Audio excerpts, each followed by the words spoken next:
दीदी जी, जब से दूल्हा के देखले बनी तब से हमार जीव जोर के रोह गइल बा। ई कैसन दूल्हा आइल बा? अरे बाप रे बाप, ऐसन दांत निकलल बा दूल्हा के जैसे हर एक फाटन गरियावे के। दूल्हा तो बड़ा दचियार बा,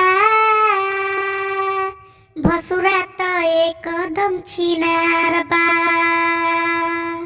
दूल्हा तो बड़ा दचियार बा, भसुरा तो एकदम छिनार बा। समधी माड़ो में मचिया ऐठता,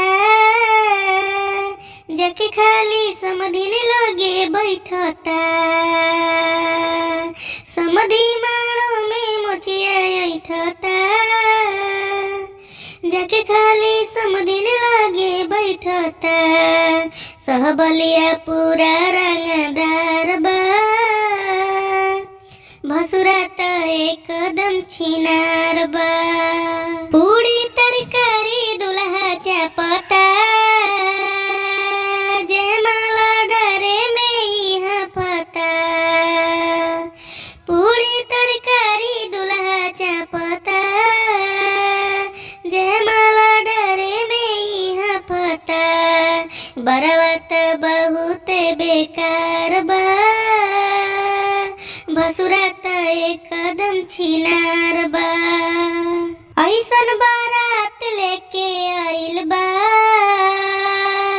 सजिया से सरवा भुखाइल बा। ऐसन बारात लेके आइल बा, सजिया से सरवा भुखाइल बा। मांगे मुर्गा अंडा इत बाड़ बा,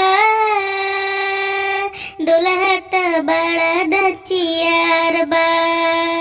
मड़वा में भीड़ भइल भारी हो, दस की कटल कटल गारी हो।